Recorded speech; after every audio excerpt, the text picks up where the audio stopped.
자, 우리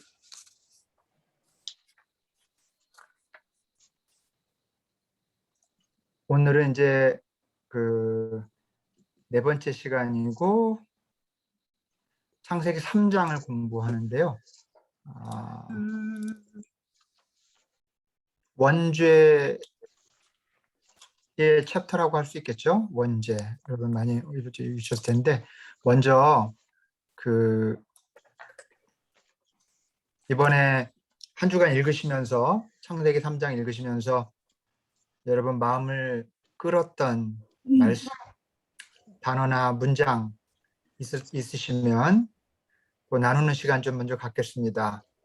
그래서 그냥 단순히 마음을 끌었던 단어가 뭐였습니다. 이렇게 나눠주셔도 그걸로 충분하고요. 그거를 묵상해 보니 이런 의미가 있더라고요 하고서 조금 더 나눠주셔도 좋습니다. 여러분 편하게 잠시 나누는 시간을 갖도록 하죠. 시작하기 전에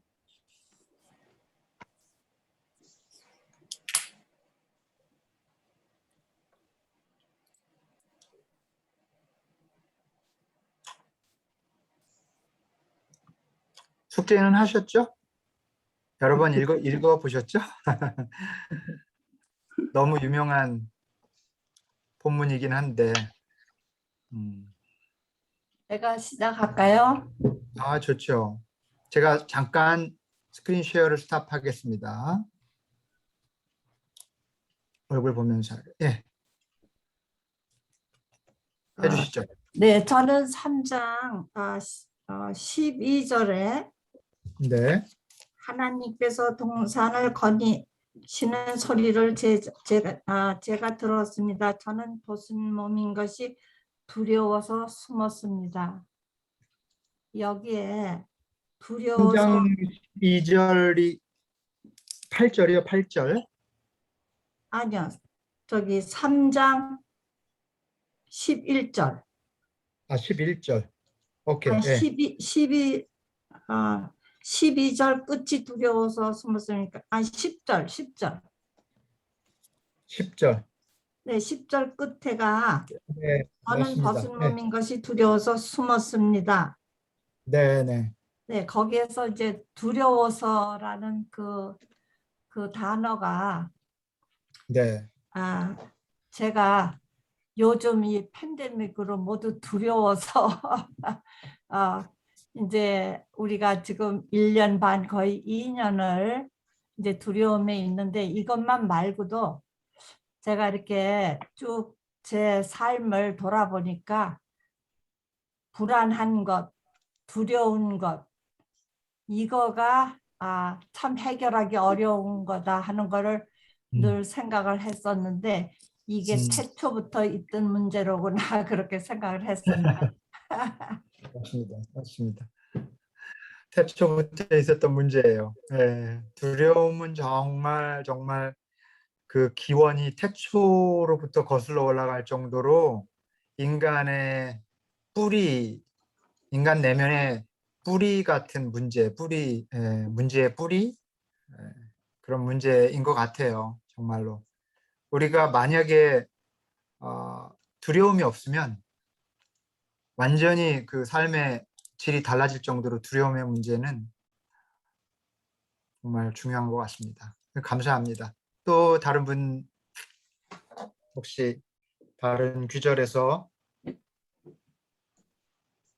제가 20절에 그 아담이 자기 아내의 이름을 하와라고 하였다. 그가 생명이 있는 모든 것의 어머니이기 때문이다. 네. 그 하와라는 이름을 읽고 생명인데 참 많이 생각하게 되더라고요. 그 전까지는 이름이 없었어요. 그냥 여자, 뭐 women, 영어로는 women 이렇게 나오는데 여기 와서 이름이 나왔는데 그 이름이 생명이더라고요. 근데 이것은 하나님께서 저주를 하신 다음에 그 다음에 이름이거든요. 그랬을 때 저한테는 참 그게 제가 이제까지 많이 읽었지만 깨닫지를 못했던 게 왜 지금 생명이라는 이름으로 하와가 나왔을까? 그리고서는 그 다음에 나오는 구절들이 하나님께서 이제 이 사람들이 생명나무를 먹으면 안 되겠다 해서 그거를 다 불칼을 두셔서 그리고 인간을 에덴에서 쫓아내시는데 생명이 에덴에 있는데 하와가 생명이라는 이름을 가지고 에덴을 떠나게 됐을 때 저는 그게 조금 어떤 뜻인지 잘 모르겠더라고요. 근데 굉장히 인트레스팅 했습니다. 이 생명이라는 게 무엇인지. 그래서 네, 제가 깨달은 것이 그겁니다. 저도 답은 모르겠습니다. 오케이, 오케이. 굉장히 좋은 퀘션을 가지고 보셨던 것 같아요. 그 죄를 저지른 이후에 어떻게 보면 에덴에서 추방되기 직전에 생명이라는 이름을 얻게 되었다는 점 굉장히 생각해 볼 지점인 것 같아요. 네. 좋은 묵상 포인트라고 생각합니다.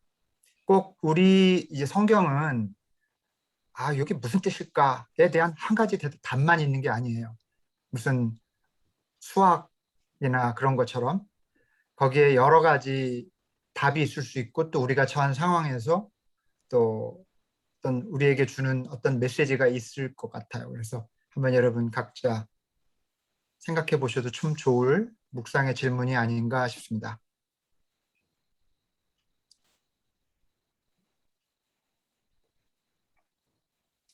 또 어떤 나눔이 있을까요?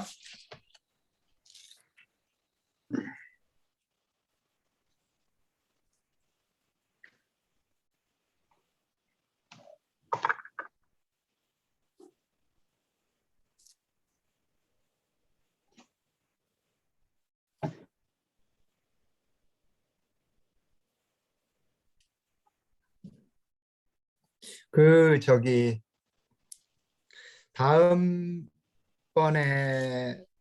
오실 때는요, 거기에 어떤 의미를 부여하지 않으셔도 저는 요기절이 참 좋더라고요. 이렇게만 하셔도 좋거든요. 그러니까 어려웠지 않으니까 그렇게라도 해서 나눠주셔도 좋을 것 같아요. 혹 더 나누실 분 없으세요? 예, 제가 예, 그 구절 말씀, 네네. 구절에 주 하나님이 그 남자를 부르시며 물으셨다. 내가 어디 있느냐? 네. 내가 어디 있느냐? 하는 그 말씀이 나무 사이에 몸을 숨기면서 그 초라한 모습으로 있는 그 아담, 내가 어디 있느냐? 그게 아주 이렇게 아주 그 우리 존재에 대한 그런 질문으로 그게 굉장히 되풀이되는 그런 질문이라고 생각이 됩니다. 네. 그래서 자꾸 내가 어디 있느냐? 그 인간의 모습, 결국은 그 아담의 모습, 아주 부끄러운 모습. 네.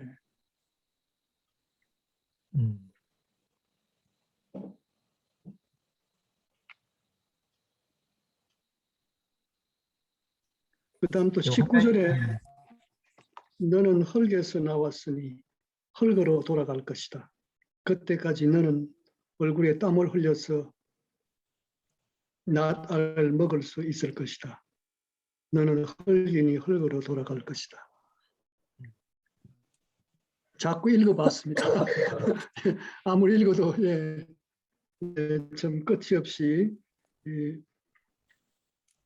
흙으로 돌아가는 그 존재라는 게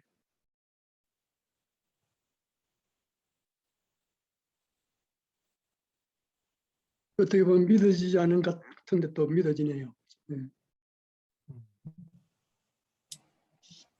우리 이영준 집사님은 매일매일 땀 흘리면서 요즘 사시잖아요. 예, 맞습니다. 그래서 네. 와닿으실 것 같아요. 흙과 네. 가까이 사시면서. 네. 저도 한 가지 나눌게요. 저도 좋습니다. 예, 마찬가지로 너 어디 있느냐 이 그 구절이 굉장히 좋았어요. 근데 그 전주에 제가 하느님께서 저희 코로 그 입김을 불어넣으셔서 생명을 주셨잖아요. 그러니까 그거를 같이 묵상을 하면서 너 어디 있느냐 하고 하느님께서 찾으시는 그거를 묵상을 했는데 저는 굉장히 좋더라고요. 이렇게 저한테 그 생명을 입김을 불어넣으신 그 하느님께서 예, 너 어딨니? 그러면서 이렇게 찾으시는 그 음성이 너무 다정스럽고 그래서 저는 일주일 내내 그게 너무 좋았어요. 그래서 어머 저 여기 있어요, 여기 있어요 그러면서 이렇게 제 마음이 굉장히 주시는 분이 나를 찾으시는구나 이게 너무 좋은 거예요. 그래서 그거를 그러니까는 2주 그거를 이렇게 연결을 해서 묵상을 하니까 일주일 내내 기분이 너무 좋았어요. 오케이. 묵상이. 좋습니다. 저는 이런 거 좋아요. 왜냐하면 지금 이 상황은 지금 죄를 짓고 무서워서 숨은 건데, 숨어서 너 어디 있냐, 이거는 상황 자체가 되게 되게 공포스러운 상황이거든요. 무섭고 하나님이 이놈 어딨어? 이렇게 묻는 그런 질문인데, 그렇게 묵상하지 않으시고 되게 다정하게 묵상을 하셨단 말이에요. 그렇다고 해서 성경을 잘못 보시는 게 아니에요. 이게 성경이 그래서 참 귀한 건데, 오히려 다정함을 느끼고 우리 미자 자매님은 저 여기 있어요 이렇게 해맑게 이렇게 본인을 드러내고 싶은 마음을 느끼셨다고 하니까 재미도 있고 좋은 것 같습니다. 감사합니다. 자, 한 분 정도 더 기회를 드릴게요.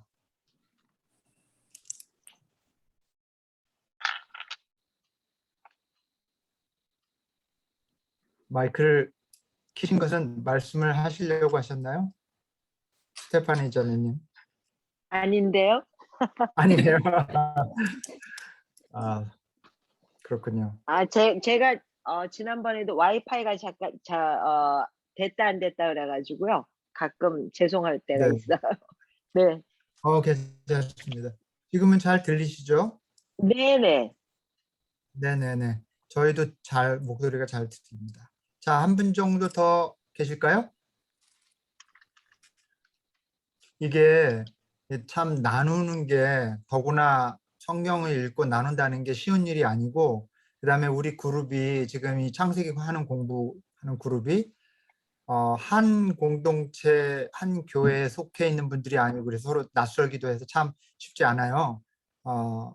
그런 어려움이 있기 때문에 아마 조금 주저함도 있으실 텐데, 그래도 이렇게 나눠주셔서 감사하고, 그래도 용기 있게 이렇게 나누면 아주 작은 거여도 내가 본 관점하고 다른 관점도 듣게 되고 더 풍성해지거든요. 그래서 나눔의 시간이 조금 어렵고 부담이 되어도 이렇게 잠깐 시작하면서 앞에 이렇게 나누는 겁니다. 이해해 주시고 그렇게 참여를 해 주시면 고맙겠습니다. 자, 그러면 오늘 공부를 시작하기로 하겠습니다. 화면을 쉐어할게요. 자, 우선 오늘 창세기 3장의 첫 등장인물은 뱀이죠. 뱀. 뱀은 뱀을 사랑하는 사람은 거의 없을 거예요. 가끔 가다가 뱀을 애완동물로 키우는 사람이 있긴 있더라고요. 근데 일반적이진 않죠. 뱀은 참 무서워요. 무섭고 이게 눈에 띄지도 않고 이렇게 다니잖아요. 이렇게. 근데 뱀이 가지고 있는 어떤 이미지들이 있는데, 이게 단지 오늘날만 그런 게 아니라 아주 오래전부터 뱀이라고 하는 동물에 대한 아주 네거티브한 이미지들이 있고요. 성경에서도 뱀은 유혹하는 자, 템터, 그다음에 사탄, 또 죽음의 사자, 뭐 이런 뭐랄까요, 캐릭터로 대표되는 존재예요. 뱀이 딱 등장했다고 하는 것 자체가 어떤 일이 벌어질지를 미루어 짐작해 볼 수 있는 그런 장면이라고 할 수 있겠습니다. 여기 보면 자, 여러분 성경 다 가지고 계시죠, 옆에. 그래서 오늘도 자주 성경 본문을 읽을 겁니다. 3장을 딱 펴놓으시고요. 자, 뱀이 이제 처음에 나타나서 하와하고 대화하는 장면이 초기에 나오는데, 여기에 뱀의 유혹이 그 여러 가지 방식으로 이루어져요. 그거를 좀 볼 텐데, 우선 먼저 우리가 가지고 있는 성경을 먼저 볼게요. 여기 화면에 있는 거 말고 제가 한번 읽어볼까요?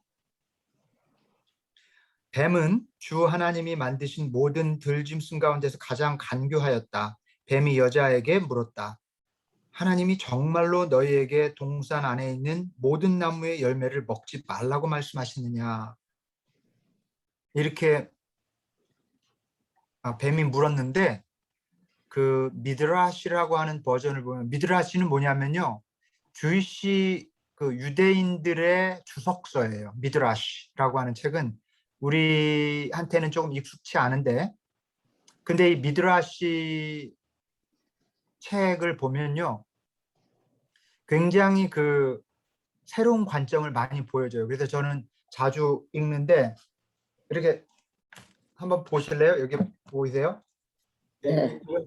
이런 책인데, 안에 이제 히브리어로 되어 있고 옆에 영어로 되어 있고 이렇게 두꺼워요. 그리고 책도 서양 책처럼 이쪽에서 보는 게 아니라 반대편부터 시작해요. 이렇게 그렇게 되어 있는 아주 그 유대인의 그 구약 성서 주석서 같은 건데요. 굉장히 그 새로운 관점들을 많이 보여주고, 그다음에 이제 그러는데 여기서 굉장히 좋아요, 주석이. 그래서 우리 기독교의 신학자들 가운데서도 구약 전공자들은 이 책을 굉장히 많이 참조합니다. 그런데 이 미드라시 버전에 의하면 이 3장 1절을 이렇게 설명해 주고 있어요. 하나님이, 이제 화면을 보시면 됩니다. 하나님이 동산 안에 있는 나무의 열매를 먹지 못하게 하는 것이 말이 된다고 생각하느냐? 즐기지도 못하게 할 거라면 대체 하나님이 왜 그것들을 창조했겠어? 뱀이 하와에게 한 말이 얼마나 유혹스러운지 미드라시는 꽤 실감나게 번역을 했어요. 그냥 여기 우리 성경은 하나님이 정말 동산 안에 있는 나무 열매를 먹지 말라고 말씀하셨느냐 이렇게 됐지만, 사실 이게 굉장히 유혹적인 말이에요. 그게 말이 돼? 아니, 그걸 만들어 놓으셨으면 왜 만들으셨어? 즐기지도 못할 거면. 상관없어, 즐겨도 되는 거야, 뭐 이런 뜻이 담겨 있다고 볼 수 있겠죠. 제한 없이 즐기라는 유혹, 끝까지 뭐 더 네가 원하는 대로 더 가지라는 그런 유혹, 욕심껏 살아도 된다는 유혹이에요. 이 세상에 존재하는 거라면 우리가 누려도 되는 거야 하는 유혹. 사실 이 유혹은 굉장히 근본적인 유혹이고요. 우리 안에도 도사리고 있는 그런 죄의 유혹이에요. 그렇죠? 왜 나빠? 존재하는데 하면서 이렇게 합리화할 수 있는 그런 유혹들이죠. 그 다음에 뱀의 두 번째 유혹을 보면, 이제 그렇게 해서 여자하고 대화를 쭉 하다가 여자가 대답을 하죠. 동산 안에 있는 나무의 열매를 먹을 수는 있는데 동산 한가운데 있는 나무의 열매는 먹지도 말고 만지지도 말라고 하셨다. 먹이면 우리가 죽는다고 하셨다. 이렇게 뱀에게 하와가 대답하는 장면이에요. 여기서 하와가 대답하는 게 지금 우리가 다루고 있지는 않지만 잠깐 설명을 드리면, 하와가 하나님은 먹지 말라고 그랬지 만지지 말라고 하신 적은 없어요. 이 뭔가 덧붙이기 시작해 자기 생각을. 하와가 만지지도 말라고 하셨다고 그래요. 그러니까 뱀이 4절에 여자에게 말하죠. 너희는 절대로 죽지 않는다. 저는 이 규절이 굉장히 좀 울림이 있었어요.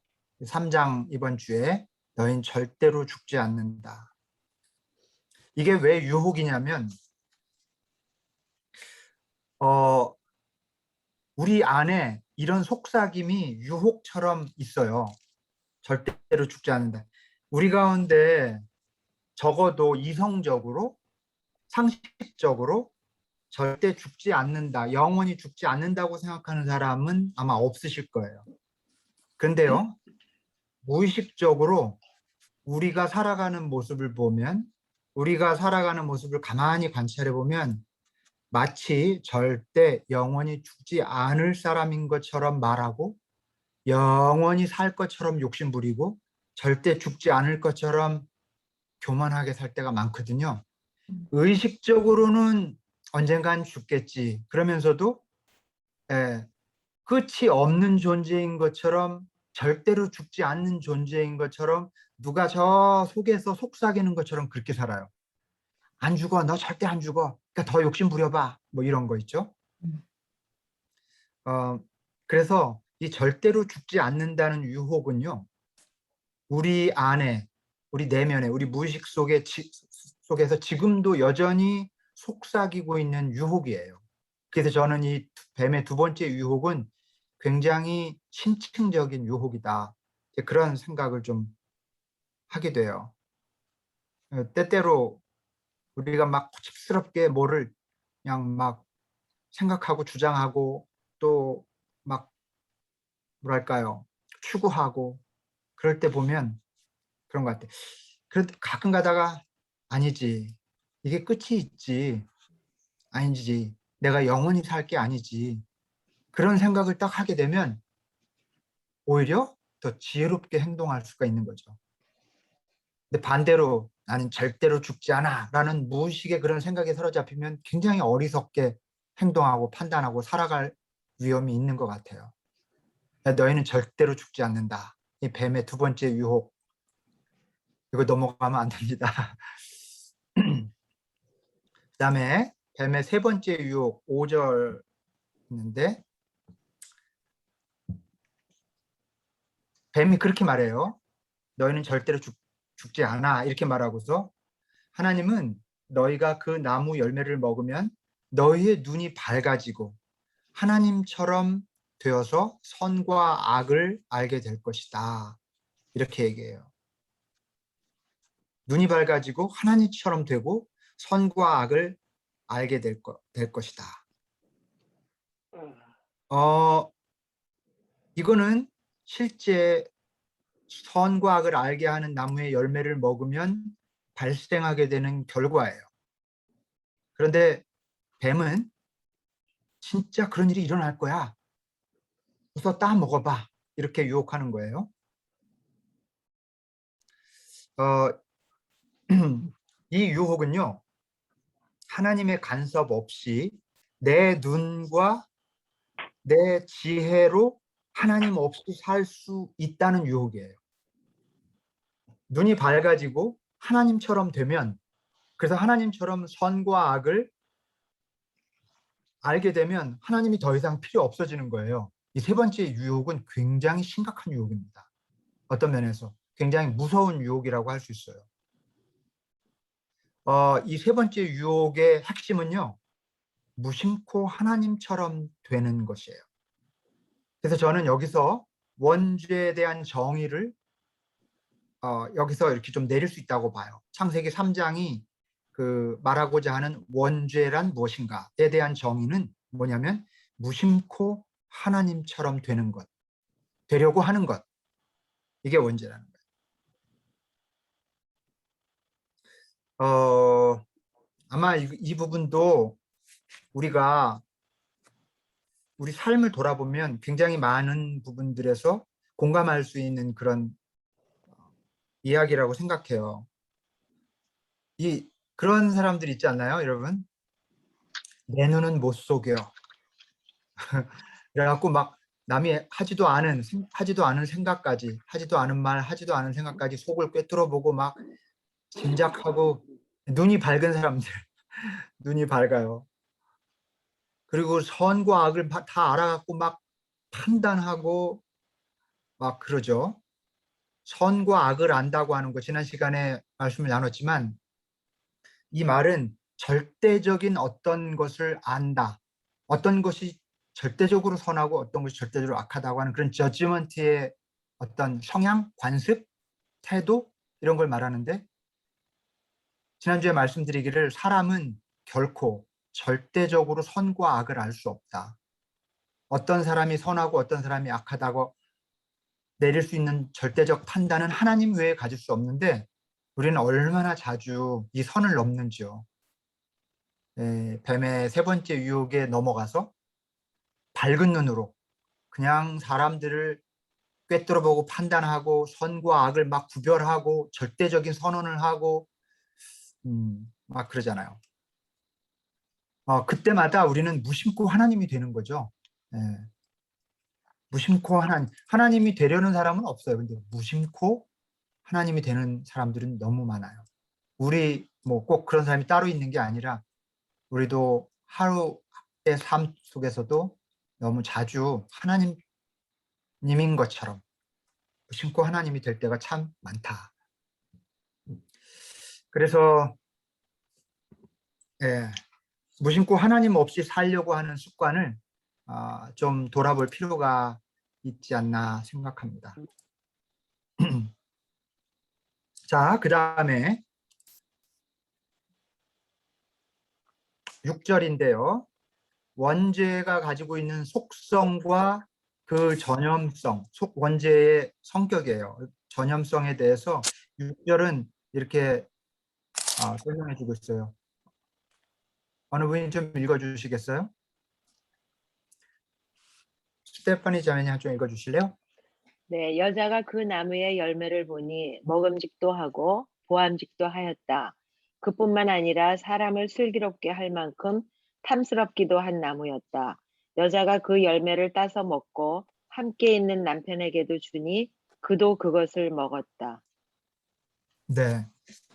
그 죄의 속성은 원죄의 속성이라고도 할 수 있는데, 여기 표현되어 있는 서술들 있죠. 그 먹음직도 하고 보암직도 하고 탐스럽기도 한, 이게 죄의 속성이에요. 죄의 속성은 언제나 먹음직하고 보암직하고 탐스러워요. 그래서 우리가 쉽게 죄에 빠지거나 하는 거겠죠. 언제나 그 타당성이 있어요. 그럴 만한 이유가 있고 또 그럴듯해요. 먹음직, 보암직, 탐스럽기도 한, 바로 그것이 우리로 하여금 죄와 연결되게 하는 그런 속성인 것 같아요. 죄를 저지르거나 죄에 빠지게 되는, 여기 그거를 이런 식으로 표현을 한 것 같고요. 그 다음에 이 여자가 하와죠. 그 열매를 따서 먹고 함께 있는 남편에게도 주니 그도 그것을 먹었다. 죄의 또 다른 성격, 전염성. 죄는 참 빠르게 퍼져요. 빠르게 퍼져갑니다. 여기서 이제 이 하와라는 이름을 가진 여자가 아담이라는 이름은 남자에게 저지른 짓이 아니라, 물론 그렇지만 여기 이 얘기는 인간의 죄가 어떻게 쉽게 전염되는지를 보여주는 그런 서술이라고 볼 수 있습니다. 6절을 통해서 원죄의 속성과 전염성을 제가 이렇게 봤고요. 그 다음에 7절을 한번 봅시다. 성경 7절 본문을 혹시 어느 분이 읽어주시겠어요?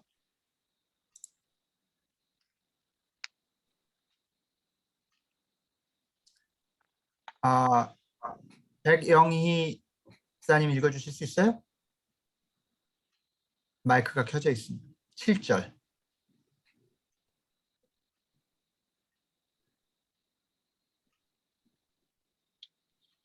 누구라고 그러셨죠? 백영희. 배경희. 그럼 맹웅열 집사님 읽어주시겠어요? 마이크를 꺼놓고 계셨는데. 네, 좋습니다. 7절. 그러자 두 사람의 눈이 밝아져서 자기들이 벗은 몸인 것을 알고 무화과 나무 잎으로 치마를 엮어서 몸을 가렸다. 네, 여기 원죄의 1차적인 결과, 이제 아담과 하와가 죄를 짓고 나서 발생한 1차, 첫 번째 결과예요. 결과가 7절에 잘 나와 있죠. 눈이 밝아졌대요. 그죠? 근데 여러분, 원래는 눈이 착하고 소박한 존재였는데 그냥 보이는 것을 보이는 그대로, 있는 그대로 보는 눈이 원래 눈이에요. 근데 밝아졌어요. 이거는 시력이 좋아졌다 그런 의미이기보다 보지 않아도 되는 것도 볼 수 있게 되었다 이런 뜻이거든요.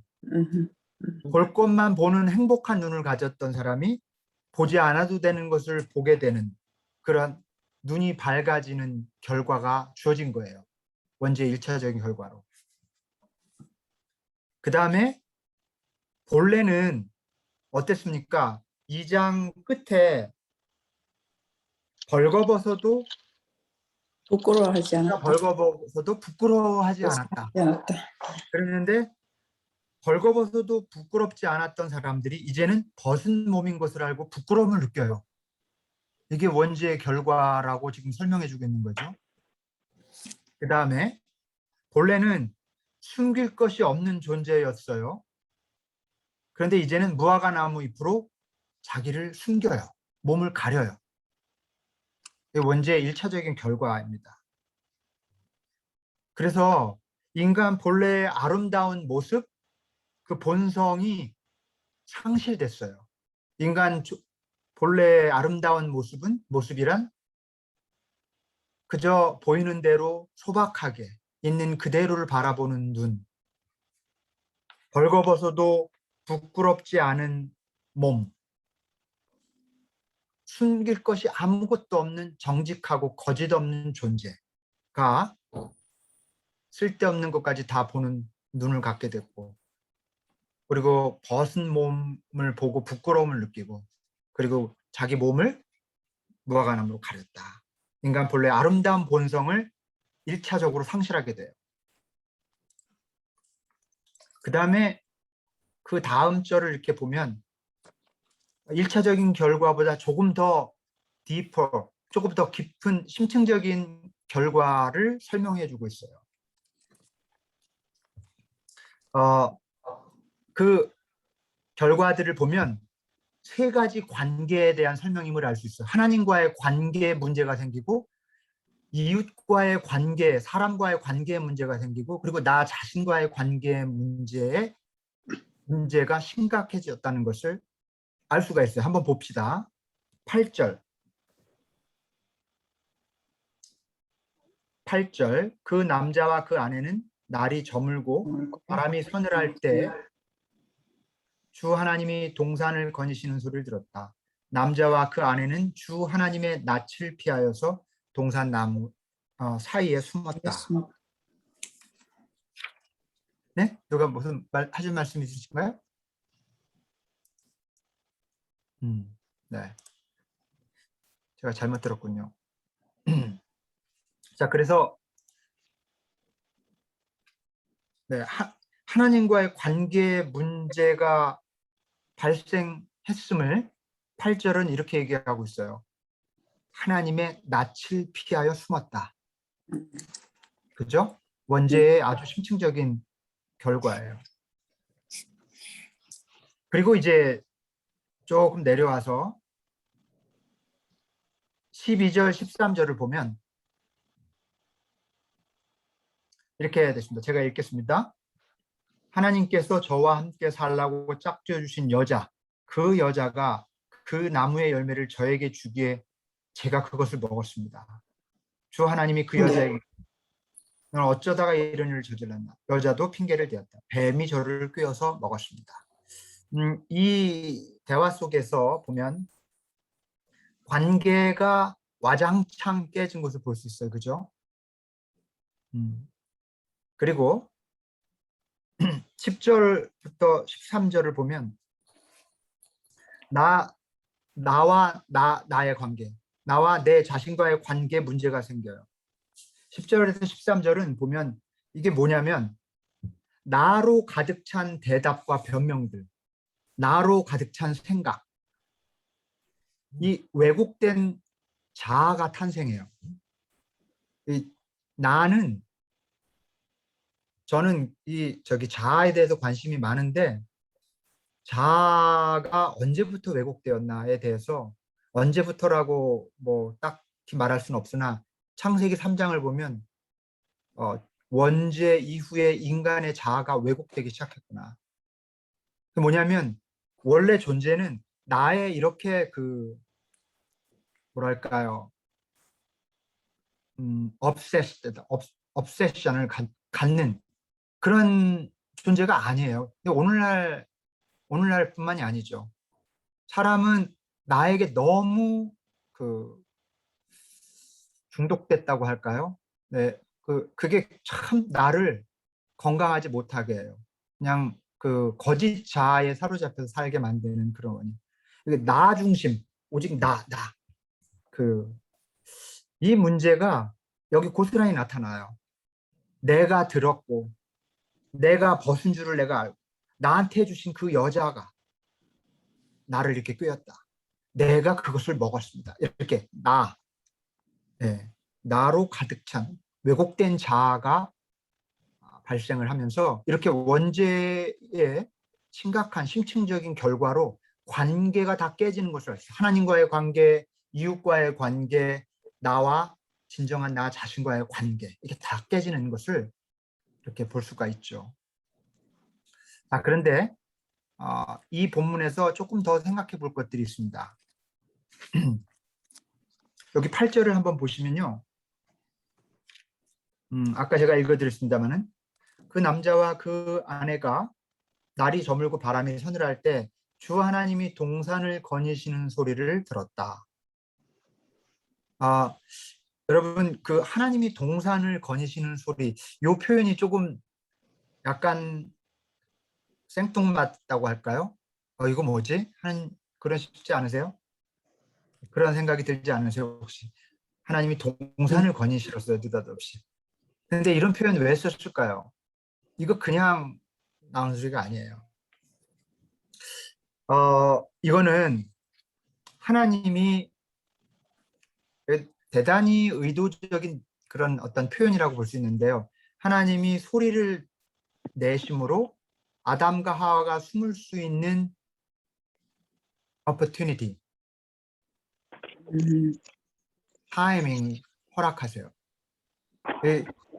그거 너무 억지 아닙니까? 그렇게 생각할지도 모르겠는데 여기 창세기 3장은 원죄의 어떤 근본적인 의미에 대해서 우리에게 뭔가 메시지를 줄 뿐만 아니라 또 하나 중요한 메시지가 있는데 하나님의 그 은혜를 강조해요. 하나님이 어떤 분인지를 보여줘요. 계속해서 보여줍니다. 소리를 그냥 죄를 졌어요. 그냥 딱 나타나셔서 이놈들 이렇게 하지 않으시잖아요. 동산을 거닐어요. 하나님이 에덴 동산을 거니실 때 모르셨을까요? 아담과 하와가 지은 죄를, 저지른 짓을. 근데 거닐어요. 이거는 마치 예수님이 가늠하다가 현장에서 잡힌 여인을 바리새인들이 끌고 와서 돌로 치려고 할 때, 자, 율법에는 이런 여자를 돌로 치라고 했는데 당신은 어떻게 하라고 하겠습니까? 그때 예수님이 그러지 말고 용서해줘 라거나 뭐 그렇게 한 것이 아니라 어떻게 하시죠? 앉아서 글을 쓰셨어요. 걸어 뭘 썼어요. 맞아요. 땅바닥에 무릎을 꿇고 손가락으로 뭘 쓰셨죠? 이게 네. 정확히 하나님이 죄를 짓고 숨을 수 있도록 하나님 에덴 동산을 거니신 그거가 똑같아요. 거룩한 타이밍이에요. 거룩한 틈. 뭔가 그 땅바닥에 예수님이 글을 쓰시는 동안 이 돌을 들고 치려고 했던 바리새인들도 뭔가 이게 내가 뭔가 좀 잘못하고 있구나. 이 돌이 뭐지? 하면서 슬그머니 돌들을 내려놓게 되는 그런 거룩한 시간을 취한 거예요. 은총의 시간이죠. 그리고 그 시간에 그 여인은 자기 자신을 향해 정죄하려던 사람들이 다 떠나는 걸 다 보게 되고요. 이런 은총의 타이밍 같은 것이 하나님이 동산을 거니는 그 타이밍이고 그 소리였다. 하나님은 이 아담과 하와가 죄를 짓자마자 나타나지 않고 나뭇잎으로 그들이 몸을 가릴 때까지 기다려 주셨어요. 여기서 하나님의 은혜의 어떤 그 태도, 모습, 분위기를 우리가 좀 발견해야 돼요. 자, 그 다음에 9절. 오늘 여러분이 나눠주셨지만 Where are you? 하나님이 그 남자를 부르시면 부르셨다. 어디에 있느냐? 강아지가 아멘을 하는 것 같은데요.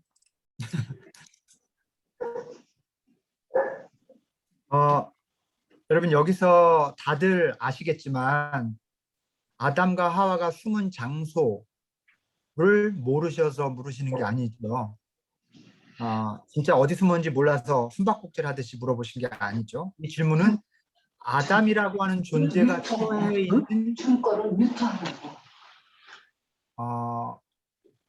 죄송하지만 혹시 지금 잠시 그 뮤트를 부탁드릴게요. 소리가 막 다 들려서 뮤트 안 하신 분들은 뮤트를 부탁드릴게요. 이따가 말씀하실 때는 다시 켜고 말씀하시면 되겠습니다. 다들 뮤트 하셨죠? 오케이. 네, 여기서 저희가 뮤트를 해드릴 수도 있어요. 네, 그렇게 해드렸습니다. 오케이. 됐습니다. 그래서 어디에 있느냐라는 질문은 아담이라고 하는 존재가 현재 처해 있는 상황, 아담이라는 존재의 상태를 묻는 거죠. 그래서 아까 나눠주신 것처럼 이 말씀을 따뜻하게 들을 수도 있지만 어디에 있니? 궁극적으로는 따뜻한 질문이에요. 사실 진짜. 어디에 있니? 그렇게 숨지 마. 약간 여기 본문의 상황은 긴장과 두려움이 이렇게 좀 깔려 있지만 그런데 이거는 저는 아주 근본적으로 이렇게 멍하게 살고 있는 우리의 뒤통수를 세게 한 대 때려주는 정말 뒤통수를 한 대 딱 맞는 것 같은 그런 질문이기도 하다는 생각이 들어요. 우리가 열심히 살잖아요. 열심히 살다가 열심히 살수록 뭔가를 열심히 할수록 이 질문을 들어야 된다고 생각해요. 야, 아무개야, 너 지금 어디로 가고 있니? 그렇죠? 안 그러면 우리 엉뚱하게 가거든요. 하나님이 원하시는 그 데스티네이션이 아닌 곳으로 달려가고 있을 때가 많아요. 지금 아담도 엉뚱한 데로 가고 있잖아요. 그렇죠? 아담아, 너 그 길이 아닌데 왜 그로 가니? 너 지금 어디에 있니? 이렇게 묻는 거죠. 네. 하나님의 낯을 피하여서 숨을 때마다 하나님은 우리에게 똑같은 질문을 던지십니다. 내가 어디에 있냐? 이걸 좀 기억합시다. 그 다음에 이제 12절을 봅시다. 12절에 보면은 12절 한번 어느 분이 좀 읽어주세요.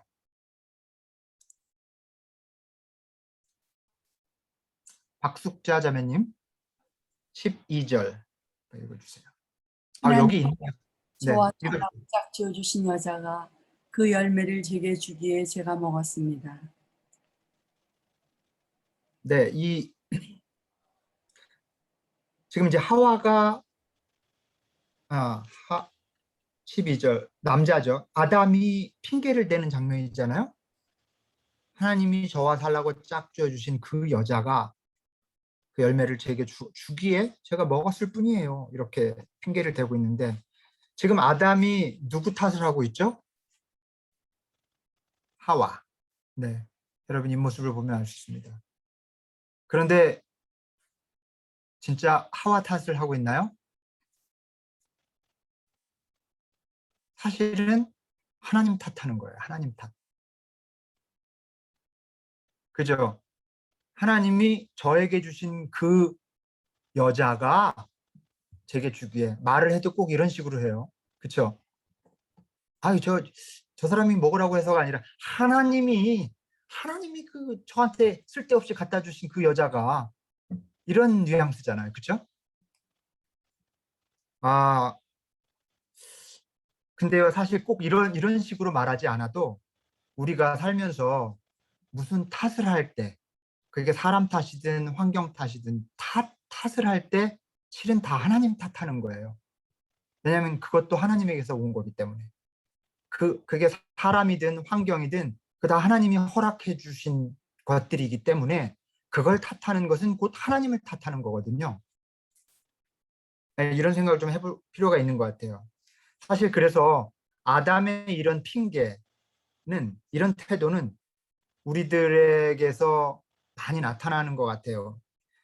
그 탓 돌리기 게임 이건 사실 탓 돌리기는 정말 뿌리가 깊어요. 우리가 너무 즐겨하는 게임이에요. 요즘 뭐 그 오징어 게임이 대유행인데 그보다 더 널리 퍼져 있는 게임이 탑 돌리기 게임. 태초부터 있었던 게임이니까요.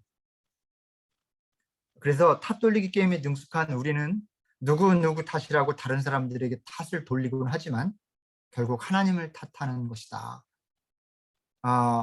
탓 돌리기 게임만큼 어리석은 게 없는 것 같아요. 그런 마음, 원망하는 마음이 뭐 안 들 수는 없지만 살다 보면 누군가가 원망스럽죠. 근데 가만 보면 좀 부질없는 일인 것 같아요. 정말 감사를 내다 버리는 하나님의 은혜를 완전히 짓밟아 버리는 그런 습관일 수도 있어요. 이 탓돌리기 습관이라는 것이요. 자, 그런 말씀을 좀 생각해 봤습니다. 자, 그러면 그리고 나서 이제 14절부터 원죄가 가져온 그 최종적인 결과가 좀 길게 서술되어 있어요. 약간 시의 형식으로 소개되어 있어요. 뱀의 운명, 여자의 운명, 남자의 운명이 쭉 소개됩니다. 뱀은 어떤 운명을 맞게 되죠? 평생 배로 기어다니고 흙을 먹으며 살고 여자의 원수가 될 것이다. 이거는 고대인들의 아마 어떤 노래처럼 그렇게 아마 여겨졌을 거예요. 뱀의 운명. 근데 뱀은 단지 여자의 원수만은 아닌데요. 다른 남자는 모르겠는데 저의 원수이기도 해요. 전 뱀 너무 싫거든요. 뱀의 운명. 그 다음에 여자의 운명은 임신하고 자식을 낳는 고통을 겪을 것이고 남편의 지배를 받을 것이다. 다소 이런 표현에는 고대의 어떤 가부장적인 문화적 인식이 좀 들어가 있기는 한데 뱀의 운명, 여자의 운명 보면은 그 존재의 어떤 그 뭐랄까요? 어떤 특성들이 이렇게 다 들어가 있어요. 남자의 운명은 어떻습니까? 죽는 날까지 수고를 해야만 땅에서 나는 것을 먹을 수 있는 운명. 그리고 끝에 이제 흙에서 나왔으니 흙으로 돌아갈 것이다. 그렇게 흙으로 돌아가기 전까지는 땀 흘리면서 일해야만 먹고 살 수 있게 될 것이다. 굉장히 어떤 상징적인 메시지가 있죠. 인간의 운명, 존재의 운명에 대해서. 그래서 오늘날 사람들이 처하게 된 그런 어떤 모습들을 원죄의 결과로 이렇게 설명을 하고 있습니다. 자, 이 부분은 이렇게 아마 이 부분에서 여러분이 혹시 좀 깊이 있게 묵상을 했거나 깨달으신 것이 있으면 이따가 강의가 끝나고서 좀 나누기로 하고요. 이 부분은 넘어가겠습니다. 저는 이 포인트가 굉장히 중요하다고 생각해요. 21절. 주 하나님이 가죽 옷을 만들어서 아담과 그의 아내에게 입혀주셨다. 굉장히 지금 스토리 라인이 옷을 안 입고 살다가 해맑게 살다가 선과 악을 알게 하는 나무의 열매를 맺고 뱀의 유혹 때문에 그걸 먹고 나서 눈이 밝아져서 벗은 것을 알고 부끄러워서 무화과나무 잎으로 가리고 숨었는데 그런 아담과 하와에게 다가오셔서 어디 있니? 왜 거기 숨어 있니? 이렇게 하시면서 하나님이 가죽 옷을 만들어서 친히 입혀주셨다. 지금 이 내용의 흐름을 가만히 보면 뭘 말하려고 하는지 아시겠죠? 죄를 저지른 인간과 그럼에도 불구하고 그를 덮어주는 하나님, 그에게 친히 다가오셔서 옷을 입혀주시는 하나님. 하나님이 직접 옷을 만들어서, 이런 표현은 참 그 성경에서 찾아보기 힘들어요. 하나님이 가죽 옷을 만들어서, 그죠? 직접 옷을 만드셨을 뿐만 아니라 그것으로 친히 그 두 사람에게 입혀 주셨다는 거죠. 분명해요. 여기 메시지는 죄를 지었지만 하나님은 여전히 사랑하고 계신다는 그런 메시지죠. 근데 이거는요, 인류를 향한 아주 뚜렷한 메시지예요. 이 성경을 읽는 모든 성경 독자들을 향해서 하시는 말씀이기도 해요. 우리는 창세기 3장을 읽으면서 우리 모두가 아담과 하와에게 이렇게 공감을 하죠. 그러니까 우리의 모습처럼 느껴지게 되죠. 그러면서 읽어가다가 하나님을 발견하게 돼요. 이렇게 죄를 짓고 하나님의 낯을 피해서 숨는 나에게 여전히 다가오셔서 가죽 옷을 입혀주시고, 무화과 나무 잎으로 가린 나무는 얼마나 허접하고 임시적이고 약합니까? 하나님이 튼튼한 가죽 옷을 입히시고 안전하게 그렇게 하셨다는 거죠. 이거는 명백한 그 하나님의 은혜를 드러내는 그런 메시지라고 할 수 있습니다.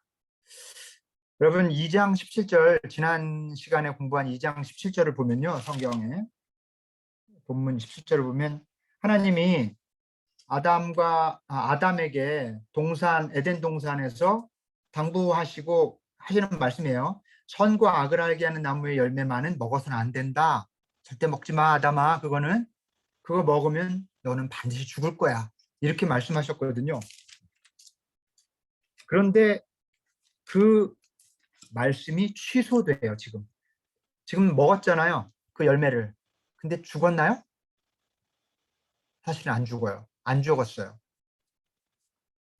그래서 하나님이 하셨던 말씀이 취소되고, 그리고 다만 하나님이 그들을 에덴에서 추방합니다.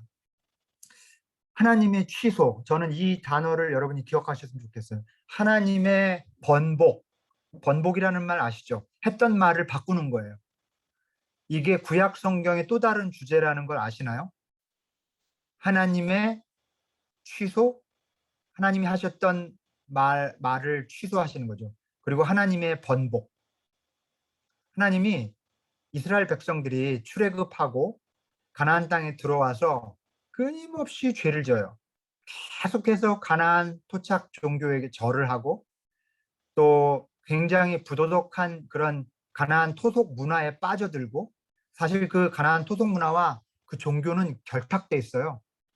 그래서 그 종교에 빠졌다고 하는 것은 결국 그런 타락한 문화에 빠졌다는 얘기와도 또 그래서 연결되는 건데, 그 하나님이 그들을 향해서 내가 절대 용서하지 않겠다, 싹 쓸어버리겠다, 하나도 남김없이 심판하겠다, 그런 말씀을 예언자를 통해서 계속 하시거든요. 계속 하세요. 근데 예언서는 끝까지 읽지 않으면 안 되는 게, 그 예언서를 절반만 읽으면 하나님을 그냥 심판자로 생각해요. 그런데 하나님은 하셨던 말씀을 번복하시는 분임을 잊어서는 안 돼요. 근데 이거는 하나님이 진중하지 못하다든지 신실하지 못하다는 그런 뜻이 아니에요. 하나님이 그렇게 하셨던 말씀을 번복하는 가장 큰 이유는 사랑 때문이거든요. 그래서 예언자들의 메시지에 담긴 무서운 심판의 언어들은요, 사실은 그게 실제 메시지가 아니에요. 제발 돌아와라. 나는 너희들이 돌아오기를 눈이 빠지게 기다리고 있다. 나는 너희들한테 했던 말을 번복할 준비가 되어 있어. 취소할 준비가 되어 있어. 이러시거든요. 그래서 우리는 창세기 2장에서 하셨던 하나님의 말씀이 창세기 3장에서 지금 번복되고 취소되는 장면을 보고 있는데, 그것은 다름 아닌 하나님의 사랑, 그의 어떤 단면, 또 다른 표현, 이렇게 여러분이 좀 보시면 될 것 같습니다. 자, 이제 마지막 부분으로 갑니다. 22절에서 23절, 24절, 이 창세기 3장의 마지막 3절인데요. 요건 한번 같이 읽어보면 좋겠어요. 여러분 마이크를 좀 켜시고, 제가 이렇게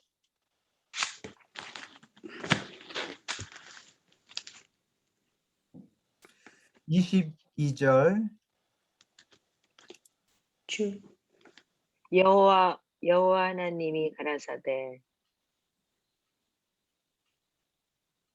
네, 읽으세요. 네, 보라, 이 사람이 선악을 아는 일에 우리 중 하나 같이 되었으니 그가 그 손을 들어 생명나무 실과도 따먹고 영생할까 하노라 하시고, 여호와 하나님이 에덴 동산에서 그 사람을 내어 보내어 그의 근본된 토지를 갈게 하시니라. 이같이 하나님이 그 사람을 쫓아내시고 에덴 동산 동편에 그룹들과 두루 도는 화영검을 두어 생명나무의 길을 지키게 하시니라. 네, 고맙습니다. 개역 성경으로 읽어주셨어요. 지금 화면에 있는 성경은 세번역 성경 본문이에요. 이 본문의 타이틀을 개역 성경은, 아니 세번역 성경은 아담과 하와가 동선에서 쫓겨나다 이렇게 되어 있는데, 에덴의 동쪽이라는 제목으로 붙이고 싶어요. 에덴의 동쪽. 영어 참. 여기 에덴의 동쪽에 해당되는 본문을 보면 선악과를 먹기 전까지 아담은 생명나무의 열매를 먹을 수 있었죠. 에덴 동산에서 에덴 동산에 많은 나무들을 만들어 놓고, 그 다음에 동산 가운데에 생명나무와 선과 악을 알게 하는 나무를 두 개를 이렇게 심어 놓으시고, 생명나무는 괜찮지만, 동산 모든 나무의 열매는 괜찮지만 선과 악을 알게 하는 나무 먹지 말아라, 그렇게 얘기했어요. 자, 선악과를 먹기 전까지 아담은 생명나무의 열매를 먹을 수 있었어요. 그렇죠? 생명나무의 열매를 먹으면 어떻게 될까요? 영원히 사는 열매니까 영생을 누리면서 사는 거겠죠? 여러분 이걸 생각해 보실 필요가 있어요. 하나님은 영생을 누리는 삶을 우리에게 허락해 주셨지만, 그러나 만약에 그럴 거면 선악을 아는 것은 알지는 않기를 바라셨어요. 선악을 아는 능력을 갖지는 않기를 바라셨어요. 선악과를 먹고 선악을 알게 된 후부터, 그런데 아담은 더 이상 생명나무의 열매를 먹을 수가 없게 된 거예요. 그렇죠? 왜 그럴까요? 왜? 인간이 선악을 아는 상태에서 영원히 죽지 않는 존재가 된다는 것은, 말하자면 동산 중앙에 두셨던 그 두 종류의 나무를 다 먹고 똑같은 결과를 얻게 된다는 것은, 그게 하나님이 되는 거예요. 그게 바로 하나님과 같은 존재가 되는 것이거든요. 인간이 하나님이 되는 것은 곧 재앙이에요. 인간이라고 하는 존재는 하나님과 같은 존재가 될 수 없어요. 그런데 지금 아담과 하와는 자기들이 의식적으로 그러진 않을지 몰라도 하나님이 되려고 시도했던 것과 마찬가지 일을 저지른 거죠. 그래서 하나님은 생명에 이르는 길을 차단하기 위해서 에덴의 동쪽에 수호 천사를 세워요. 여기서 그룹이라고 되어 있죠. 그룹. 이게 어디에서는 그 세라핌, 체루빔 이렇게 표현되는데요. 이거는 그 약간 생존하는 이 땅에 있는 어떤 존재로도 표현할 수 없는, 얼굴은 사람의 형상을 되어 있는데 독수리의 날개를 가진 일종의 천상의 존재인데 약간은 좀 무서운 존재예요. 그러니까 이 어떻게 보면 수호 천사가 에덴의 동쪽에서 이렇게 그 빙빙 도는 불칼, 거기를 통과할 수 없게 그렇게 만들어 놓은 그 앞에서 생명나무에 이르는 길로 사람이 들어가지 못하도록 지키고 있는 거예요. 그게 에덴의 동쪽이에요. 좀 슬픈 일이죠. 그런데 이 생명나무에 이르는 길을 차단하신 까닭, 만약에 인간이 하나님처럼 절대적인 선과 절대적인 악을 판단하게 만들어주는 그 열매를 먹지 않았다면 영원히 먹을 수 있는 생명나무가 이제는 선악과를 먹음으로 그걸 누리지 못하게 되는 거예요. 이게 인간 존재의 어떤 운명 같은 거죠. 그래서 오늘 우리의 상태는 그 이후의 모든 인류의 상태라고도 볼 수 있겠죠. 우리를 포함해서 선악을 알게 하는 나무의 열매를 따먹은 관계로 영원한 생명을 영원토록 누리는 그런 은혜를 잃어버리게 됐어요. 그런데 여러분, 신약 성경은 뭐냐? 예수 그리스도는 뭐냐? 생명나무에 이르는 길이 예수 그리스도를 통해서 다시 열리게 되었다. 이게 신약 성경의 복음이에요. 이 에덴 동산에서 일어났던 인류의 추방, 에덴으로부터의 추방이 다시 그 추방길이 열리게 된 사건이 예수 그리스도인 거죠. 그래서 우리는 예수 그리스도를 통해서 다시 영생에 이르는 생명나무의 열매를 먹을 수 있는 그런 은총의 길이 열리게 된 거죠. 이제 그렇게 말씀을 드릴 수가 있을 것 같습니다. 자, 그럼 이제 오늘 제가 설명할 건 본문은 다 다뤘는데요. 좀 마무리를 하겠습니다. 창세기 3장 오늘 하루 오늘 제가 드린 그 설명 내용의 핵심을 다시 좀 전체적으로 요약해 보겠습니다. 창세기 3장의 핵심, 이거는 인간의 본질에 대한 메시지, 또 하나님과 인간의 관계에 대한 메시지라고 그렇게 요약을 할 수가 있어요. 인간의 본질에 대한 메시지는 이렇게 요약할 수 있습니다. 인간은 근본적인 한계를 가진 존재라는 거죠. 인간은 경계가 있어요. 그 경계가 없으면 우리는 하나님인 거예요. 근데 우리가 하나님이 되는 것은 결코 우리에게 행복도 아니고 그건 유익하지 않은 일입니다. 하나님은 하나님이시고 우리는 인간이에요. 그 관계, 그 정체성을 유지하는 것이 하나님에게도 기쁨이 되고 우리에게도 행복이 되는 거거든요. 우리 인간이 가진 경계를 그러므로 넘으려고 해서는 안 된다는 거죠. 하나님과 같은 존재가 되는 것이 죄의 핵심이에요. 자꾸 하나님처럼 되려고 하는 것. 우리가 경계를 넘어서는 자유를 방종이라고 말하잖아요. 끝없이 누리는 자유. 근데 인간은 그런 자유를 가진 존재가 아니에요. 그건 방종이고 그 사람을 반드시 타락시킬 수밖에 없어요. 그 사람의 생명에 지장이 오게 되죠. 방종은 인간을 불행에 빠뜨립니다. 그러니까 경계 없는 자유는 인간을 불행케 해요. 그러므로 창세기에서 하나님이 아니 왜 선악과를 따먹지 못하게 그런 경계, 그런 한계를 그어 놓으셨지? 이렇게 질문할 수 있는데 여러분 그거는 인간을 이렇게 제약하고 이렇게 조금 부족하게 쪼그라뜨리려고 그런 것이 아니라 오히려 인간을 가장 인간답게 만드는 장치예요. 저는 이게 좀 마음에 새겼으면 좋겠어요. 우리가 살면서 우리가 한계에 부딪히잖아요. 때때로 이 사람은 이런 한계, 저 사람은 저런 한계. 어떤 사람은 이런 질병 때문에 혹은 저 사람은 저런 질병 때문에 삶에 한계가 생겨요. 어떻게 보면 저마다 다른 인생의 혹은 자기 삶의 한계들을 경험할 때마다 하나님이 주신 경계로 받아들이면 너무 은혜스러워요. 아, 나에게 주어진 경계로구나. 아, 나는 이건 나한테 왜 이런 일이 생기지? 이렇게 불행하게 생각할 게 아니라 아, 이게 하나님이 그어주신 경계로구나. 나는 이 안에서 살아야겠구나 하면 그 안에서 우리는 복을 누릴 수가 있거든요.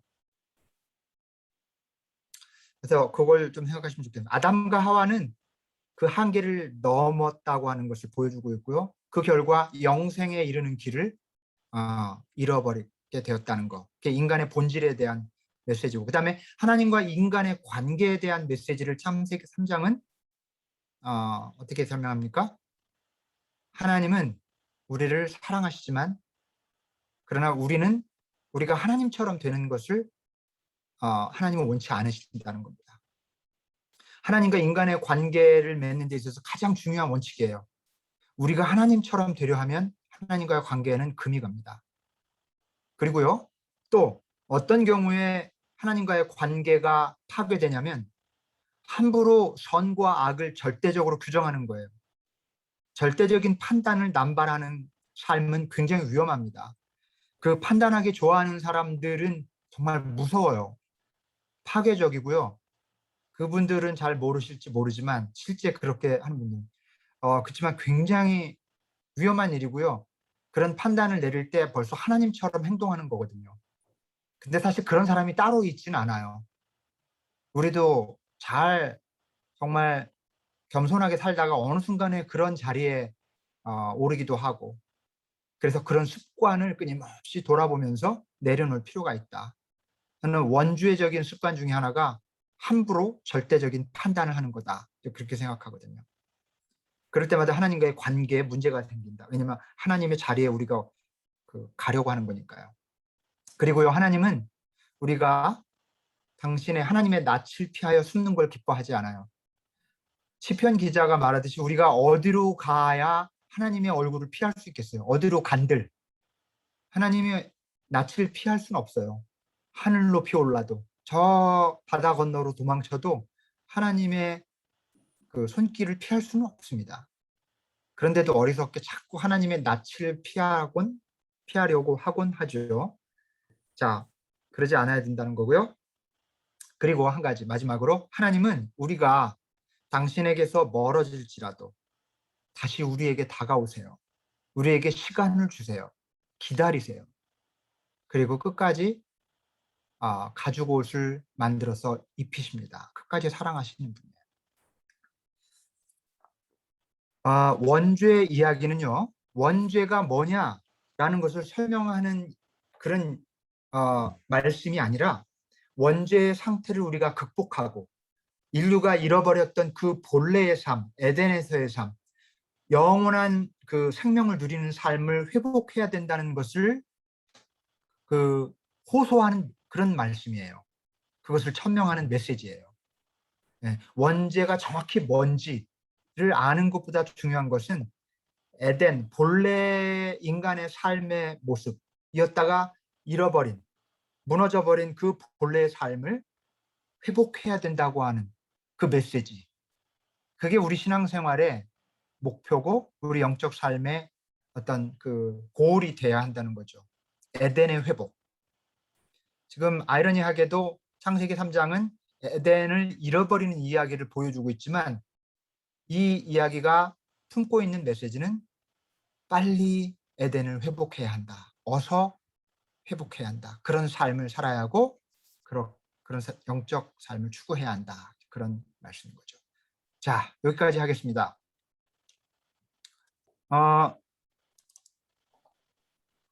잠깐 나누는 시간을 가질까요?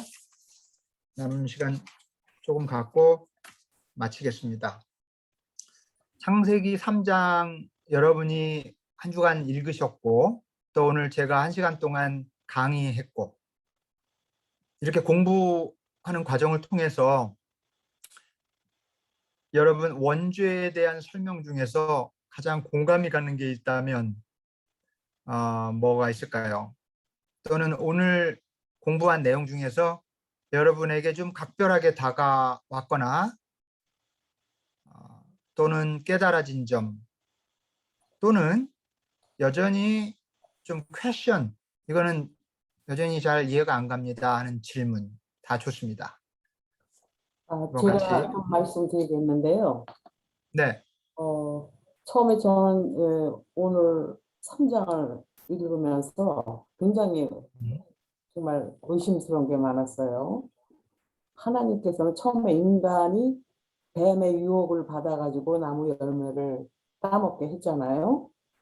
그런데 그 네. 이전에 하나님은 인간에게 유혹을 하게끔 만드신 걸로 제가 생각을 했어요. 왜 그걸 따먹지 말라고 해놓고 그 나무를 가장 가운데 중앙에다가 아주 보암직스럽게 누구든지 그거를 보면 유혹을 받게 되게끔 그렇게 심으셨어요. 그러니까 누구든지 거기에 유혹을 받아서 그거를 따먹게끔 그러니까 원죄를 인간에게 주셨다고 그렇게 저는 생각을 했는데 네. 그렇고는 또 제가 생각하면 하나님은 인간에게 병과 약을 다 병 주고 약 준다는 말 있잖아요. 그렇게 하신 것 같더라고. 그런데 네. 오늘 목사님 말씀을 들으니까 우리 인간이 하나님과 같이 될까봐 그렇게 하셨다는 걸 제가 깨달았습니다. 그래서 왜 그렇게 인간을 빠뜨리게 하셨는가 그 부분이 풀리긴 했습니다. 네네. 만약에 그러니까 유혹거리를 던져주셨다기보다 굉장히 아주 뭐랄까 컨트로버셔한 퀘션이에요. 하나님이 다 아실 거면서 뭐 그걸 만들어 갖고 인간에게 따먹지 말라 뭐 이런 질문도 할 수 있고 이거는 우선 첫째로는 이 창세기 그러니까 항상 그걸 생각하셔야 돼요. 이게 make sense 한가? 이게 논리적으로 맞는가? 이런 식으로 어프로치하면 굉장히 답을 찾기 어려운 부분이 되게 많아요. 단지 여기뿐만 아니라.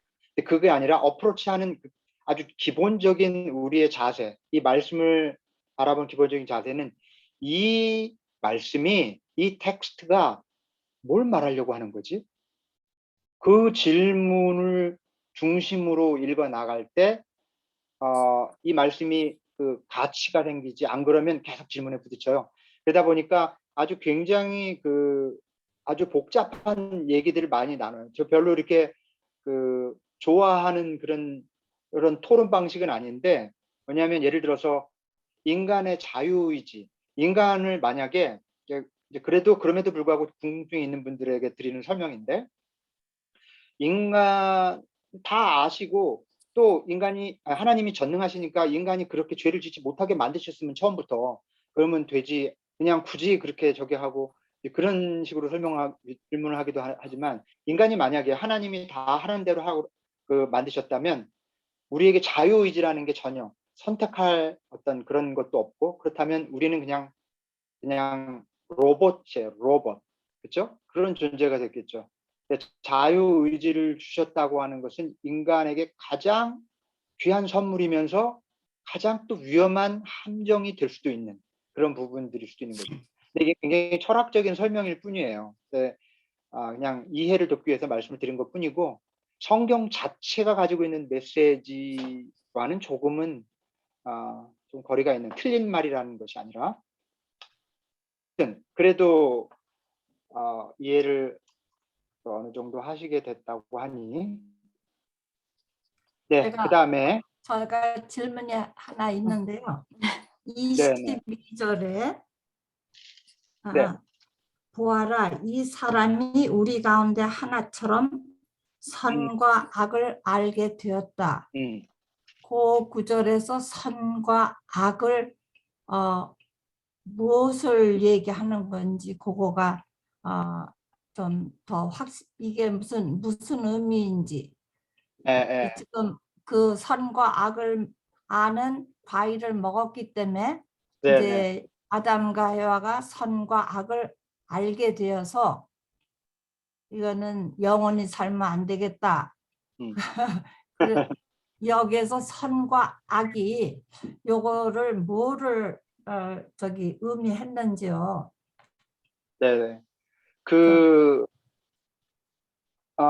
제가 이제 지난 시간에도 말씀을 드렸는데 선과 악을 알게 하는 나무의 열매의 의미에 대해서 그러니까 하나님이 그걸 금하셨어요. 그러니까 하나님은 원치 않으셨던 거예요. 하나님은 우리가 영생을 누리는 것은 허락하셨던 거예요. 원래 그 생명나무의 열매는 허락하신 걸 보면 에덴 동산의 조건을 보면 그런데 그 에덴 동산에서 살아가는 인간에게 하나님이 바라신 것은 선과 악을 아는 것은 그건 하나님만 하셨으면 좋겠는 거예요. 여기서 우리라는 말은 지난 시간에도 설명드렸듯이 그냥 하나님이 여러분이어서가 아니라 그 히브리어적인 표현이에요. 굉장히 그 majestic, 아주 그 장엄한 하나님을 일컬기 때문에 복수 쓰인 거고 그냥 하나님이라고 보시면 돼요. 너희들이 나처럼 선과 악을 알게 되었으니 말은 이미 원죄를 저지름으로 하나님처럼 눈이 밝아지고 그리고 이렇게 정말 뭐랄까요? 행복하게 소박하게 있는 그대로 살 수 있는 데서 조금 더 이렇게 막 하나님처럼 판단하고 절대적인 선, 절대적인 악을 막 구별하는 그런 기질을 갖게 된 것을 말하는 건데 여기서 이 선과 악을 우리처럼 알게 되었다고 하는 것을 설명할 수 있는 그 정확한 답을 설명드린다는 것은 좀 어려운 것 같고요. 그러니까 하나님처럼 되는 것을 하나님이 원치 않으셨다는 것, 그리고 그 경계를 넘었다는 것, 그 정도로 받아들이면 될 것 같아요. 그러니까 우리가 선과 악을 아는데 하나님도 선과 악을 아시는데 하나님은 선한 것만 하시잖아요. 근데 우리는 악한 것도 할까봐 그러시는 건가? 하여튼 여기에서 그 선과 악을 알기 때문에 영원히 살게 하면 안 되겠다 하는데 결국 우리는 지금 그리스도의 십자가의 보혈로 우리가 영원히 살게 되어 있잖아요, 지금은요. 그렇죠? 네. 그거하고 뭐가 조금 다른지 그냥 하여튼 여기서 우리가 하나님처럼 되려고 하는 거는 제가 알아요. 저는 아주 매일 프랙티스 하니까. 그거는 확실한데 우리가 선과 악을 알까 봐 영원히 살지 않게 했다 하는데 우리는 이제 지금 우리는 영원히 사는 것을 믿지 않아요. 그게 조금 뭐 조금 뭐 설명이 모자라는지 이게 표현이 정말 그때 사람들은 알아들었겠죠.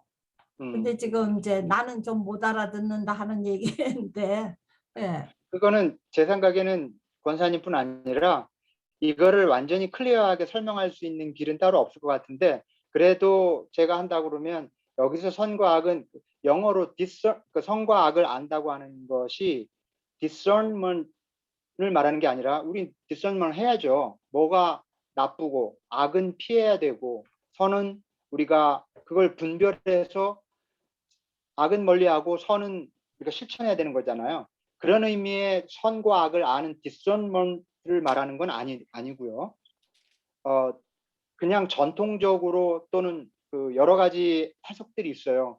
그냥 어떤 해석은 이렇게 얘기해요. big knowledge, 아주 굉장히 하나님이나 알 정도에 되는 그런 어떤 지식들, 교만해질 가능성이 있는, 하나님에게는 교만하지 않지만 인간에게는 교만하고도 남을 그런 어떤 지식을 의미한다고 말하기도 하고, 또 어떤 경우는 not discernment but judgment 이렇게 얘기하기도 하고. 그러니까 judgment는, 그 judge는 유일하신 judge는 하나님이시잖아요. 근데 인간이 저지하는 습관들이 있잖아요. 그 저지를 가만히 보면 선악을 함부로 막 이렇게 판단하는 거잖아요. 그런 의미에서 저는 요 해석과 설명을 좋아해요. 그래서 충분하진 않. 여기 영원 이제 선과 악을 우리가 이제 판단하고 알고 이제 거기까지는 이제 영원히 살을까봐 안 되겠다. 그래서 이제 그 영원히 사는 거, 그 나무를 못 먹게 하겠다 이제 이러셨는데, 우리는 지금 영원히 사는 것을 믿고 있잖아요. 그래서 이제 제가 거기서 좀 그냥 여쭤보는 거예요. 네, 네. 감사합니다. 목사님, 제가 네네. 간단한 질문이 하나 있는데요. 아까 목사님께서 이 3장에서 하나님이 번복하시고 취소하셨다고 말씀하셨잖아요. 그게 그리고 이 구약의 키워드라고 말씀하셔서 제가 질문하고 싶은 생각이 들었어요. 왜냐면은 저는 하나님이 번복하신 게 아니고 약속을 지키신 게 아닌가 하는 생각이 들었어요. 왜냐면은 선악과를 따먹으면 죽으리라 그랬는데 죽지 않았다 그랬는데, 죽지 않은 거는 당장은 죽지 않았지만 결국 죽는 존재로 인간이 돼버렸다는 거를 지키신 거죠. 그러니까 그렇죠. 네, 영생하지 못하게 하기 위해서 그래서 에덴 동산에서 내쫓으신 게 아닌가. 그러니까 결국은 번복하신 게 아니고 오케이. 약속을 지키신 게 아닌가. 그런 해석을 저는 해봤고요. 또 간단한 게 한 개, 저는 여기서 에덴의 동쪽에 왜 수호천사들이 지키고 있었다 그랬잖아요. 네. 근데 동쪽이 의미하는 특별한 의미가 있나요? 그러니까 왜냐하면 그 많은 방향 중에서 왜 동쪽을 말씀하셨는지 그겁니다. 네네. 근데 굉장히 그 샤프한 그 포인트라고 생각해요. 저도 똑같이 생각했어요. 제가 네네. 이제 하나님 번복하셨다라고 말한 거는 그 일종의 표현이에요. 그 표현이고, 그리고 이제 그러니까는 저도 똑같이 결국에 죽음의 형벌은 단지 당장 죽지 않을 뿐이지, 결국에는 죽지 않아도 되는 존재가 죽게 됐으니까 결국 하나님이 약속대로 된 거죠. 그런데 사실은 먹자마자 바로 죽는 그런 의미예요. 정령 죽으리라 라고 했던 그게. 그런데 그게 유예되는 거거든요.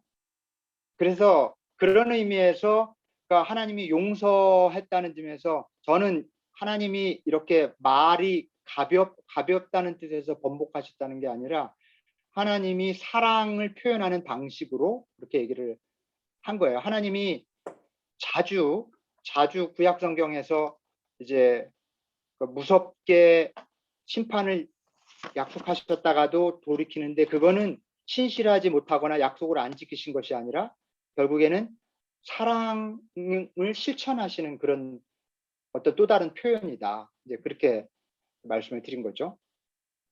그래서 저는 지금 하신 말씀과 제가 그 한 말에 어떤 그 모순이라고 느끼지는 않거든요. 네, 모순은 아닌 것 같아요. 그래서 약속을 지키셨다라고 그렇게 말씀하는 것도 아주 지당하다고 생각해요. 그렇게 볼 수 있어요. 그렇게 표현할 수 있고. 네, 근데 번복은 너무 반대 개념이라서 제가. 그렇죠. 조금 더 적절한 표현을 찾으면 좋을 것 같아요. 네, 알겠습니다. 네, 하나님의 그 뭐라고 할까요? 아무튼. 그러니까 성경에 보면은 하나님이 후회하셨다는 말씀도 많이 하거든요. 근데 그런 의미로 표현이 되는 걸런지 모르겠죠. 그렇죠. 그러니까는 성경에 그 구약 성경은 구약 시대에 하나님을 경험한 사람들이 하나님이 사람이 아니잖아요. 이렇게 흰 머리를 하고 흰 도포를 입고 계신, 지팡이 들고 계신 그런 분이 아니잖아요.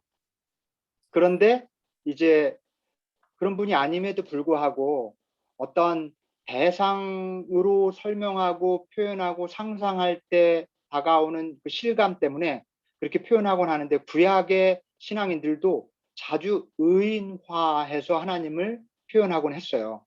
하나님이 후회하셨다. 그래서 하나님이 번복하셨다는 말이 조금 네거티브하게 들릴 수도 있겠지만, 뭐 일종의 어떤 표현으로 또 할 수 있죠. 근데 하나님의 본성 자체는 아주 절대적으로 한마디로 할 수 있는 건 사랑하시는 분. 예를 들어 후회도 사랑 때문에 하시는 거고요. 그러니까 결국 성경이 말하려고 하는 하나님에 대한 묘사의 핵심은 하나님은 사랑이시라는 거죠. 엄마가 그 아들이나 자식들한테 이놈의 새끼 그냥 죽일 놈의 새끼 이러지만, 그거는 지극한 사랑의 표현이죠.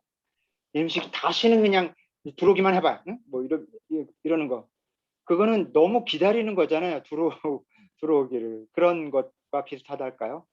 그래서 구약 성경은 대단히 인간 냄새가 풀풀 나는 하나님, 막 화도 냈다가 후회도 하셨다가 하셨던 말을 막 취소도 하셨다가 이제 그러시는 분임을 아주 일관되게 느끼게 되는 것 같아요. 예. 한 분만 더 말씀할 기회를 드리겠습니다. 그리고 저는 그 구약에서 많이 그 하나님이 참 무서우신 하나님이라고 많이 얘기도 했고, 또 제가 또 혼자 읽을 때는 또 이렇게 무서우시나 이랬는데요. 이렇게 성경 공부를 하다 보니까 지금 목사님이 그 동산을 거니시는 소리를 듣고, 그것도 한테 시간을 주시려고, 그 조그만 시간을 더 주시려고 하셨다는 거, 또 가죽 옷을 입히신 게 그래도 이 사람들을 아담과 하와를 사랑하셔서 그 가죽 옷을 입히셨다는 그 하나님의 사랑을 많이 느꼈어요. 네, 그래서 달라졌습니다. 생각이. 감사합니다. 그 포인트라고 생각하는데요. 여러분, 저는요 신학적으로 이러면 조금 어렵게 느끼실 수도 있을지 모르겠지만, 신학적으로 관점이라는 게 있거든요. 그래서 같은 성경을 보고도 이런 관점으로 보기도 하고 저런 관점으로도 보기도 하는데, 성경을 오리지널 씬, 그러니까 원죄의 관점에서 성경을 이렇게 풀어가는 그런 관점, 신학적인 관점이 있어요. 그러면 이 신학은 결국 원죄의 심판, 최후의 심판 이렇게 가요. 근데 우리 기독교 역사 속에서 이게 주류를 이루었는데요. 사실 비주류적인 신학적 관점이 있는데 뭐냐면, 오리지널 씬이 아니라 오리지널 블레싱. 그리고 하나님이 심판하시는 분이 아니라 심판이라는 수단을 하나님이 사용하시되, 하나님이 심판을 얘기하는 까닭은 기다리고 다시 돌아오기를 바래서, 심판할 목적을 가지고 계신 게 아니라 이놈의 자식 혼나 이거예요. 심판은. 그거는 액면 그대로는 무서운 얘기지만 그러지 말라는 거죠. 빨리 돌아오라는 거죠. 저는 이게 더 깊은 메시지라고 생각해요. 그래서 오리지널 씬을 공부할 때도 오리지널 블레싱을 발견할 수 있으면 참 좋겠다. 그리고 구약 성경을 읽으면서 심판하시는 하나님의 그 어떤 외적인 모습 밑에 계속해서 돌아오기를 간절히 기다리는 그 모성애를 가지신 하나님을 놓치지 않았으면 좋겠다. 그런 관점을 저는 좀 강조하고 싶어요. 네. 오늘 아주 뜨거웠습니다. 그리고 풀로 90분을 했네요. 제가 90분이 넘으면 더 거기서 마치겠다고 했는데, 오늘 처음으로 90분 동안 했고요. 오늘은 좀 내용이 짧아서 일찍 끝날 줄 알았더니 그 이외로 좀 길어졌습니다. 자, 여러분 다음 주는 다음 주 숙제는 4장 5장입니다. 똑같이 여러 번 읽으시고 마음을 끄는 단어 문장을 곱씹고 묵상하고서 메시지를 좀 노트에 적어 보시기 바랍니다.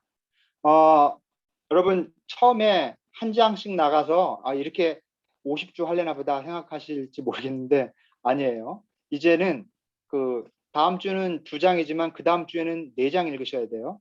창세기가 어떤 때는 한 장만 하고 어떤 때는 쭉 통째로 읽어야 되는 부분이 있어서 그렇게 나갈 겁니다. 그래서 이번 주는 4장, 5장 그렇게 읽어오시고 여러분이 깊이 묵상해 오시면 오실수록 또 공부 시간이 더 풍성해진다는 점 기억하시고 한 주간도 열심히 읽으시면서 또 말씀의 은혜가 있기를 바랍니다. 네, 기도하고 마치겠습니다.